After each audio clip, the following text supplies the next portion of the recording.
It's October 1985. You're 17 years old. Your best friend is an eccentric scientist who lives alone in a mansion. Your band just got rejected from a Battle of the Bands audition, and in about 4 minutes, you're going to accidentally travel 30 years into the past in a car that wasn't even supposed to be a car.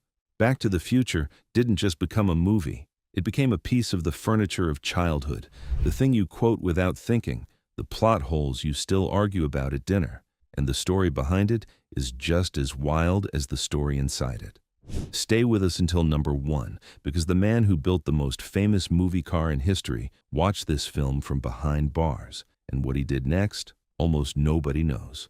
Number 10. The entire idea came from a yearbook. Bob Gale was visiting his parents and found his father's old high school yearbook in the basement. He flipped through it and asked himself a simple question: would he have been friends with his dad if they'd gone to school together? That was it.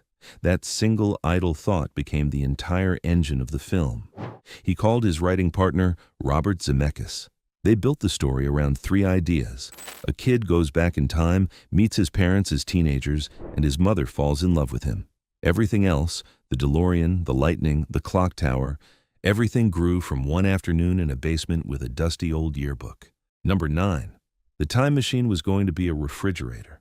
Early drafts had Doc Brown's invention as a large refrigerator. Marty would climb in, the door would close, and he'd emerge in 1955. Simple, weird, very Doc Brown. Then someone pointed out the obvious problem. Children would watch this movie, believe time travel was possible, and start climbing into refrigerators and getting trapped. They changed it to a car, specifically because it needed to reach 88 miles per hour, which required speed and motion and created real cinematic tension. A refrigerator in a driveway gives you nothing. A DeLorean tearing down a parking lot at midnight gives you everything. Steven Spielberg later used the refrigerator idea himself in Indiana Jones and the Kingdom of the Crystal Skull in 2008. Number 8. Disney passed because the subplot was too much like incest. The script was rejected over 40 times. Every major studio in Hollywood passed on it. Some thought it was too light. Some thought it wasn't commercial enough. Disney had the most specific objection. The subplot where Lorraine develops feelings for Marty was inappropriate. Never mind that the entire dramatic engine of the movie is Marty being horrified by this and desperately trying to stop it. Disney saw what it saw and walked away. Other studios simply didn't understand the tone. It took Zemeckis directing Romancing the Stone, a surprise 1984 hit, to give him enough credibility that Spielberg's company would back it at Universal. 40 rejections, then a green light. Hollywood in a sentence. Number 7. The studio tried to rename it Spaceman from Pluto.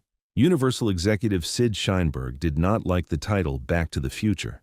He sent a formal memo to Zemeckis and Gale suggesting an alternative, Spaceman from Pluto. His logic was that sci-fi movies with space in the title performed well at the box office. He was ignoring the fact that this movie has no space, no spaceships, no aliens, and no Pluto. Zemeckis and Gale were furious but couldn't just say no to a studio executive. Spielberg stepped in. He sent Sheinberg a reply thanking him for the hilarious joke suggestion and noting that everyone got a great laugh out of it.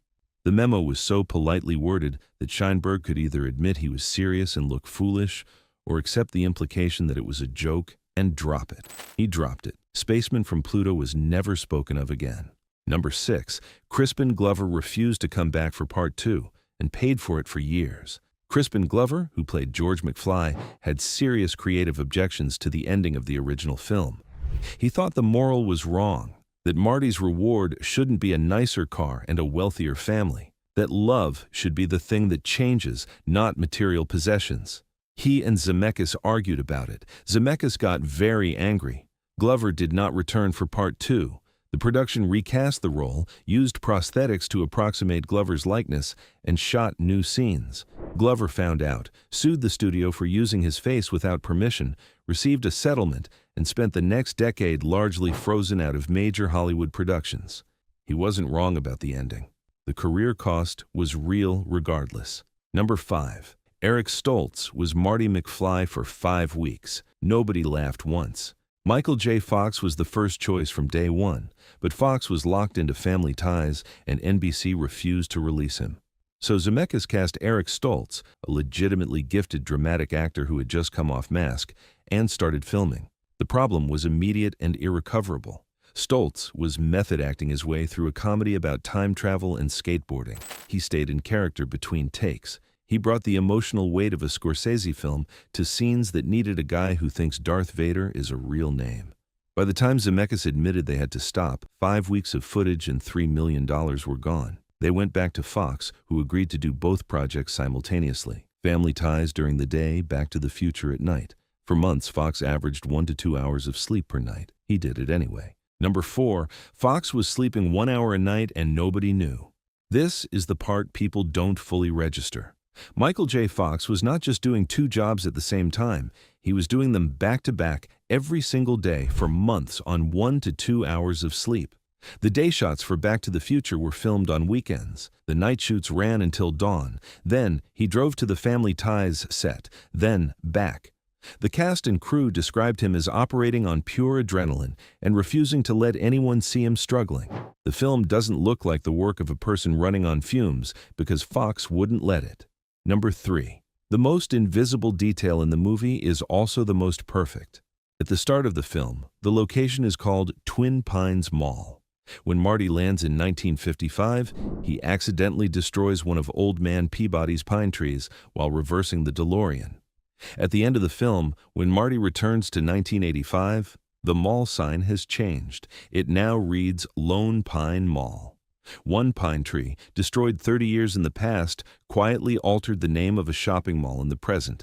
No character mentions it. No one points it out. Zemeckis just put it there and trusted you to notice. That detail, one blink and you miss it consequence, is why this film holds up after 40 years of rewatches. Number 2, Ronald Reagan quoted this movie in a State of the Union address. The scene where Marty tells 1955 Doc that Ronald Reagan is president and Doc reacts with complete disbelief is a solid joke. In 1955, Reagan was a B-movie actor doing westerns. But Reagan actually watched the film, found the joke genuinely funny, and kept referencing it in speeches. At one State of the Union address, he directly quoted the film's final line about not needing roads. His speechwriters watched a time travel comedy, identified a usable line for national policy rhetoric, and wrote it into a formal address to Congress. Reagan thought it was great. Michael J. Fox inadvertently wrote material for a State of the Union, and that remains one of the more surreal sentences in Hollywood history. Number 1. The man who built the DeLorean watched this movie from prison. John DeLorean, the founder of the DeLorean Motor Company, was arrested in 1982 on drug trafficking charges. His company had already collapsed. His car was widely considered a failed, overpriced, poorly built disaster of an automobile. Then, Back to the Future came out in July 1985, and his car became the most iconic vehicle in cinema. DeLorean was acquitted in 1984 and had his freedom, but the timing still stands. His company's collapse had happened, his reputation had crumbled, and then a movie took his failed car and turned it into a time machine, and suddenly, kids who weren't even born when the company went bankrupt were dreaming about owning one. DeLorean personally wrote letters to Robert Zemeckis and Bob Gale. He thanked them, sincerely, specifically, for giving his car a legacy that nothing about his actual company had earned. A man who had watched everything he built fall apart, writing a thank you note for the accident that saved his name. That is a Back to the Future ending if there ever was one. That is Back to the Future. Rejected 40 times, almost called Spaceman from Pluto, built on 1 hour of sleep a night, and somewhere in there, it became the kind of movie that stays in the furniture of your memory forever. Tell us in the comments what detail you're still arguing about.